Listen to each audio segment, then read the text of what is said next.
மகிழ்வோம் மகிழ்வோம் தினமாக மகிழ்வோம், இயேசுராஜன் நம் சொந்தமாயினார். இந்த பாதலத்தின் சொந்தக்காரர் அவர், எந்த உள்ளத்தில் சொந்தமானார்.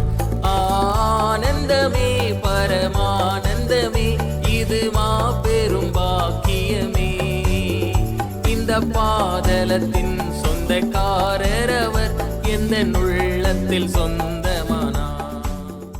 மிகவும் அருமையான சகோதர சகோதரிகளை, இந்த அருமையான நாளிலே உங்களை ஆண்டவராக இயேசு கிறிஸ்துவின் இனிய நாமத்திலே அன்புடன் வாழ்த்துகிறோம். நாம் இன்றைக்கு குடியரசு தின விழா கொண்டாடி கொண்டிருக்கிறோம்.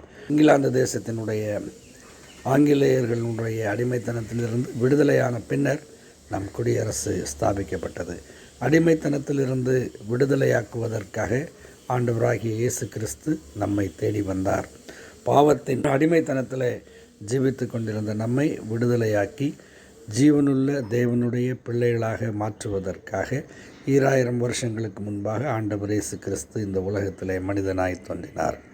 பாவத்திலே அடிமைப்பட்டிருக்கிற மனிதர்கள் பாவத்தின் நிமித்தமாக வருகிற நீதியான தெய்வ கோபாக்கினைக்கு போகிறார்கள் என்பதை தெய்வம் அறிந்து நம்மை விடுதலையாக்குவதற்காக மீட்டுக்கொள்வதற்காக இந்த உலகத்திலே மனிதனாக வந்தார். யோவான் 3:16 தேவன் தம்முடைய ஒரே பேரான குமாரனை விசுவாசிக்கிறவன் எவனோ அவன் கெட்டுப்போகாமல் நித்திய ஜீவனை அடையும்படிக்கு அவரை தந்தரலை இவ்வளவாய் உலகத்தில் அன்பு கூர்ந்தார் என்று வாசிக்கிறோம். ஆம், இவ்வளவாய் அன்பு கூர்ந்தார். நமக்காக கல்வாரி சிலுவையிலே தம்மைத்தாமே தந்து அவர் மன்னிப்பை உண்டு பண்ணினார். அதை விசுவாசிக்கிற யாவருக்கும் சிலுவையிலே அவர் சிந்தின இரத்தத்தின் மூலமாய் பாவ மன்னிப்பும் மீட்பும் கிடைக்கிறது. பாவத்தின் அடிமைத்தனத்திலிருந்து அவர்கள் விடுதலையாக முடியும்.